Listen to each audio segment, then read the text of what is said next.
नमस्ते. आज आपण बनवणार आहोत पनीर बुर्जी.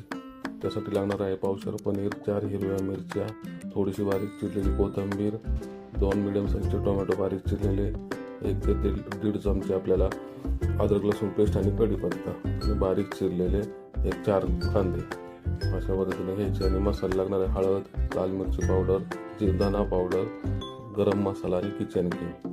आपल्याला पॅनमध्ये कांदा टाकून मस्त असं फ्राय करून घ्यायचा आहे. त्याच्यामध्ये आपल्याला ज्या हिरव्या मिरच्या चिरून टाकायच्या आहेत अशा पद्धतीने मिक्स करून घेतले की त्यामध्ये आपल्याला कढीपत्ता टाकायचा आहे.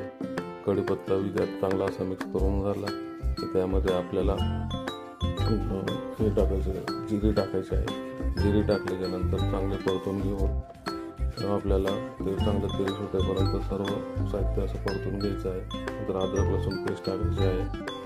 त्यामध्ये आपल्याला आपले जे बारीक चिरलेले टोमॅटो ते सुद्धा त्यात टाकून घ्यायचे आहे. ते सुद्धा सर्व एकत्र असे मिक्स करून घ्यायचे आहे. आपल्याला अशा पद्धतीने मिक्स करून घ्यायचे आहे. त्यानंतर आपल्याला जो मसाला आपण घेतला आहे तो मसाला त्यामध्ये मिक्स करायचा आहे. आणि अशा पद्धतीने सर्व मसाले एकजीव होईपर्यंत मिक्स करून साईडला आपल्याला तेल सुटेपर्यंत चांगले मसाले परतून आपल्याला त्यात पाणी टाकायचं आहे. साधारण 1 पाऊण ग्लास पाणी टाकायचं आहे. सर्व असं मिक्स झालं की त्यामध्ये आपल्याला हाताने असे क्रश करून पनीर टाकायचे आहे. किंवा तुम्ही किसूनही टाकू शकता, पण क्रश केला एक वेगळा फ्लेवर येतो त्याचा.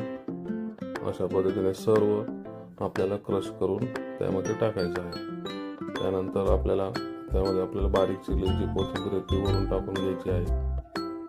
सर्व अशी कोथिंबीर टाकून झाली की त्यामध्ये आपल्याला मिक्स करून सर्व घ्यायचं आहे. पोकळी आली आणि 2 बटरचे क्यूब्स टाकायचे आहेत आणि थोडीशी कसुरी मेथी आपल्याला क्रश करून टाकायची आहे. तयार आहे तुमची पनीर बुर्जी. आवडल्यास लाईक करा, शेअर करा, सबस्क्राईब करा. धन्यवाद.